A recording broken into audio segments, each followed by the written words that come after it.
Hello everyone, welcome to my patch 15.3 mid lane tier list. In this video, I'll go over changes to the meta since last time, as well as the buffs and nerfs to this patch and how I think they affect the champions themselves.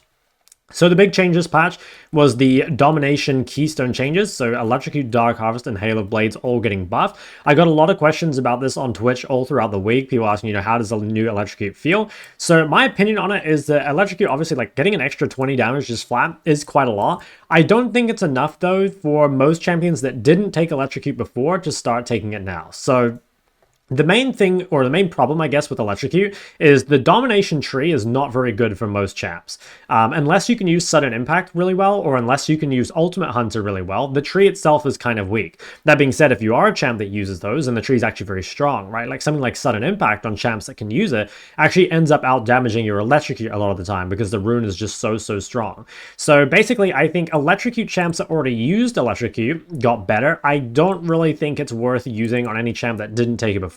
I've seen people experimenting with things like Electrocute Corki, Electrocute Hwei, and I just don't think it's that good. I think the Domination tree is kind of fraudulent, to be honest. So yeah, the champs that already played it in the meta, so things like Aurora, situationally Silas, obviously Ahri can take it, Akali. I think these champs all got a bit better. As for some of the kind of more, I wouldn't call them off meta, but more situational picks, like for example, counterpick LeBlanc, counterpick Echo, Fizz, etc.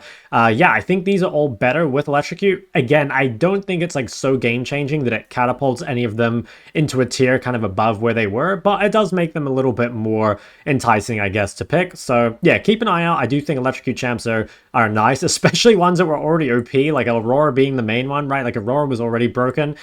Even better now with the Electrocute buff. Dark Harvest and Hail of Blades, I think both still kind of suck. So the thing with Dark Harvest is that for mid lane, it's just not very good. Like, by taking Dark Harvest, you're playing without a keystone for a very significant part of the game, which, since the laning phase in early game is so important, it's really not worth it. So I think it's more like a jungle and maybe even support room.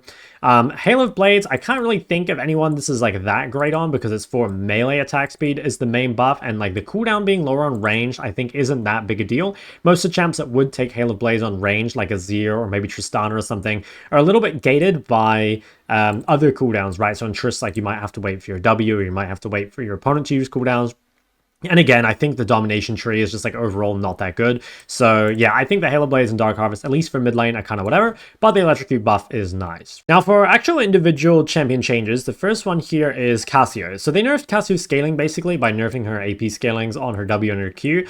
I don't think this is a huge nerf, to be honest, but also I think Cassio was kind of overrated before. So I don't think I even moved Cassio on my tier list at all. I think it's still like a pretty good counter pick, especially into melee comps, but I do think better counter picks exist. Stuff like Hwei or Taliyah into those melee comps are like really nice. So yeah, I don't know. If you want to play Cassio, I think, yeah, it's fine. It's still pretty solid. I don't think these nerfs suddenly make her trash or anything, but I still think it's a very risky blind. And I do think actually the biggest nerf, I guess like the biggest time you'll feel this nerf is if you are playing Cassio into a sort of like bad comp for you, something with a lot of range, more of your damage, like a greater part of your damage percent, that didn't make sense, a greater percentage of your damage, there we go, will come from Q, right? Your Q poke against range champs as opposed to like E DPS against melees. So I think if you are like a Cassio one trick, this hurts you a lot more than if you're just like a Cassio counter picker. But like I said, I don't think it's like the end of the world. The next change was Galio. This is an absolute meme change in my mind. So like 30 less base health is basically whatever. Galio is not really killable in most matchups anyway, right? Like the champs that tend to beat Galio are things like, your Corki, your Smolder, your Tristana, things that are kind of playing to outscale. There's very few mages that have enough damage early to actually kill a Galio. Like, there's some champs like Aurora, but like by the time Galio gets his first base off, like I think this is basically whatever. So yeah, I think Galio's tier is like basically unchanged. If there were something to change Galio's tier, it would just be that like by other champions like skirmishing becoming a bit stronger because of Electrocute buff, I guess like Galio's value goes down a little bit, but I still think he's really strong. It's just like, yeah, the only danger really of picking Galio is giving away one of the kind of free scaling picks. Again, something like a Taliyah or a Hwei that is like, especially Taliyah is like a little scary to blind, or Smolder, and kind of giving away that free pick and just like giving them free scaling. But I still think Galio is like one of the better blinds, and I don't know, you could maybe argue he's high A instead of S, but I still think he's very, very strong. The next one here is Jayce, and the Jayce changes are a little weird. So they've nerfed Jayce's base damage to try and make you not play tank Jayce. So basically, they've upped the scalings and nerfed these base damages. Now, it takes a while for these scalings to outpace the loss of base damage. And also, I'd say loss of base damage is generally more important because, again, that early game is so impactful, right? Both the laning phase and the skirmishes.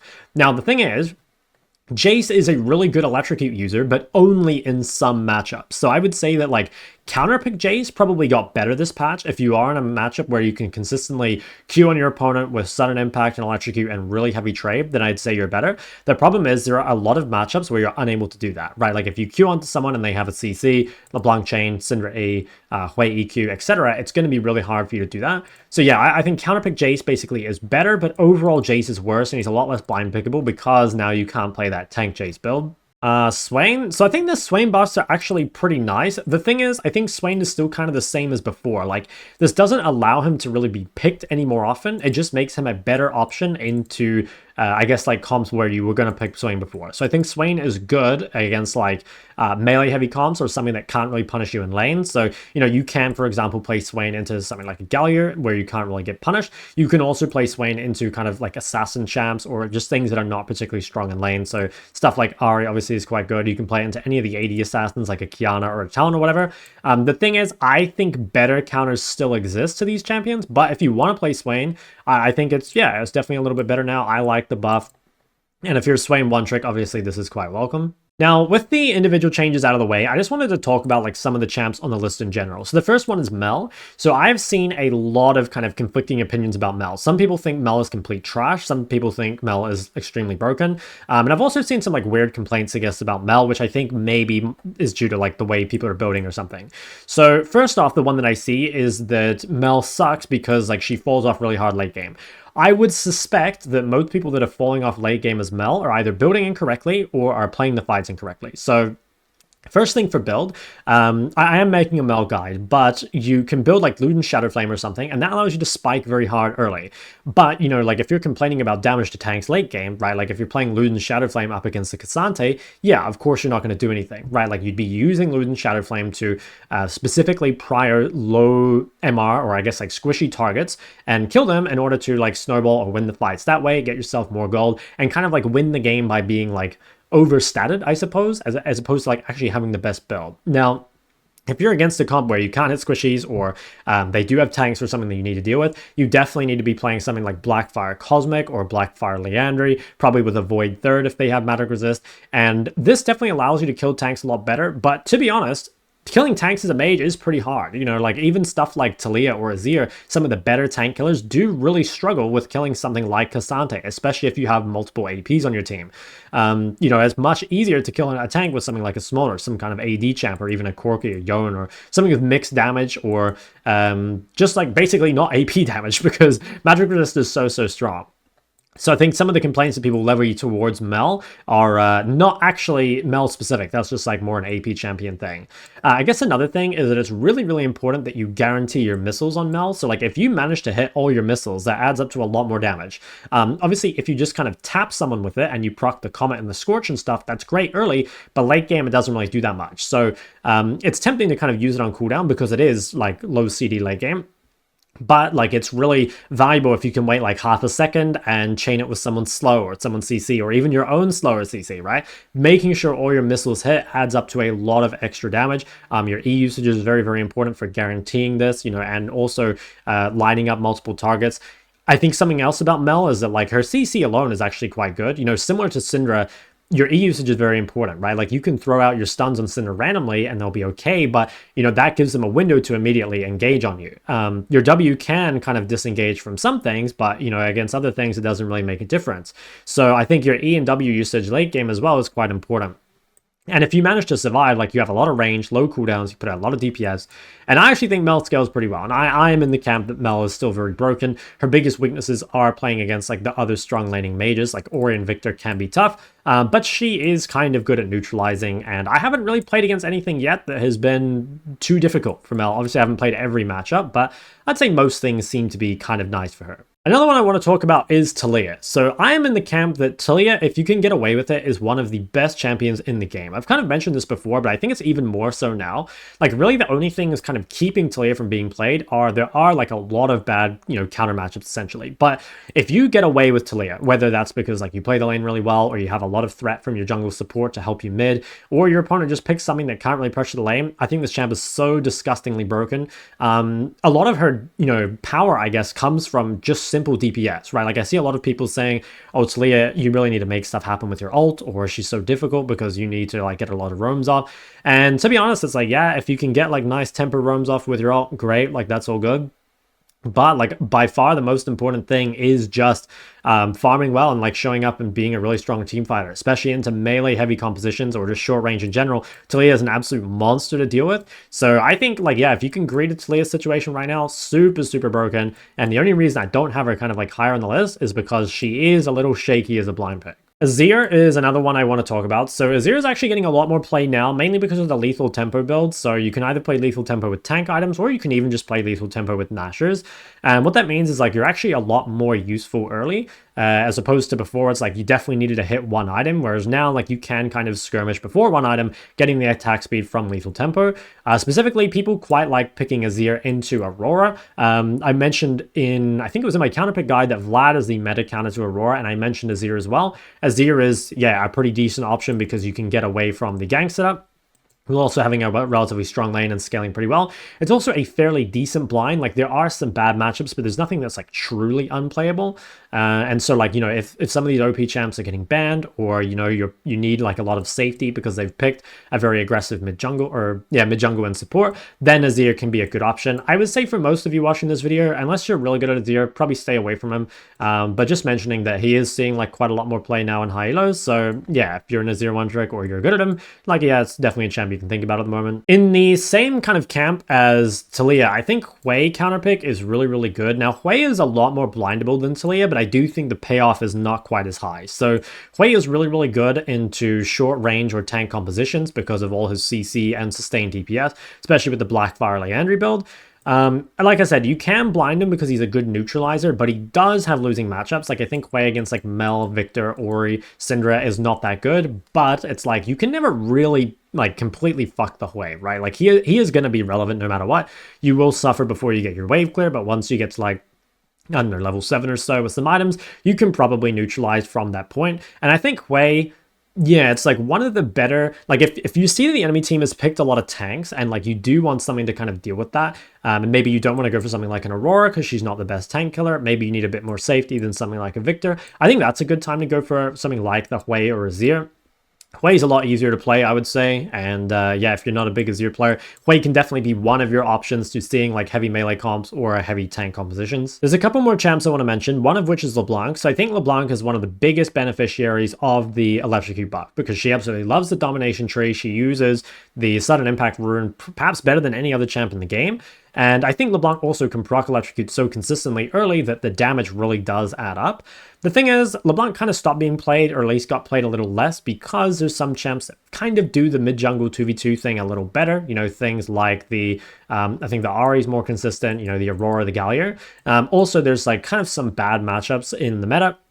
And on top of that, like, since there are more tanks in the game, sometimes it can be kind of difficult to play LeBlanc. That being said, I think LeBlanc as a counterpick is one of the most valuable ones, especially into melees. There's a lot of melees that are just completely unplayable into LeBlanc, or if your opponent picks something immobile and you have ganking jungle and ganking support, LeBlanc is really insane.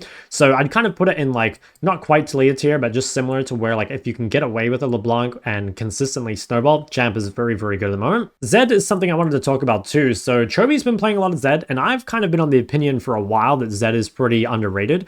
I think that Zed with either First Strike, Eclipse Rush is very solid. Potentially with the Electrocute buff, it might be better. I'm not totally sure. Chovi's been playing a lot of Conqueror Bruiser Zed and just like playing for scaling. So I do think there are a lot of options, and I really do believe that Zed's underrated. You have to be careful because like blind pick Zed isn't amazing. There's a few things that are like either solid neutralizers or punish you, so things like LeBlanc or Silas or even like Galio or whatever. But there's also a bunch of champs that you can really take advantage of. And similar to LeBlanc, if your opponent blind picks badly, I think a counter pick Zed is very valuable. And then I guess finally, I just want to talk again about some of the like electrocute champs or like domination champs in general. So there are just things, you know, kind of randomly around here, like your Katarina, your Annie, potentially Kiana, Echo, Fizz, Talon, you know, all these sort of champs that might run electrocute. The thing is, like, the reason they're kept out of meta is normally just because, like, they have some champs that they just, like, hard lose to, or, like, they can't consistently win lane.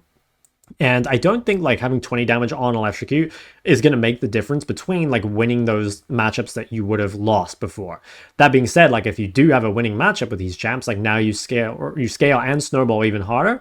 And I think that's particularly nice for the champs that actually have like really good mid games or really good late games. You know, something like Echo, for example, is really, really good in the mid to late game, but his early game is what's weak, right? So having like 20 extra base damage, or I guess like having lower cooldown on Halo Blades is pretty nice.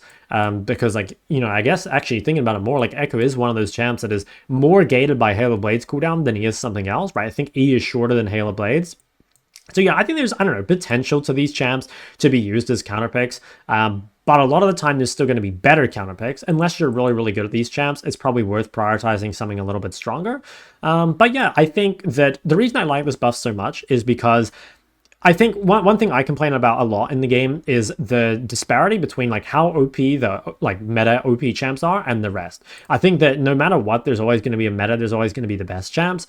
But if the difference between like the most OP champ and kind of like a middle of the pack champ is like roughly, I don't know, let's just say 5% in terms of power difference, that ultimately is not too bad. But it does feel like, especially in the past, some of these champions up here are just so much better than the ones down here that there's just no point. But I like a change like the electrocute buff. It kind of feels like it makes these like a little more powerful while not necessarily like catapulting any of them into OP tier. So I kind of like that. Anyway, I think that's going to be it for this video. I don't think a whole lot changed overall. I moved some things around, but more or less, I think it's the same patch. Any other questions, come to my stream or put them in the comment section below. Don't forget to like and subscribe. See you guys in the next one.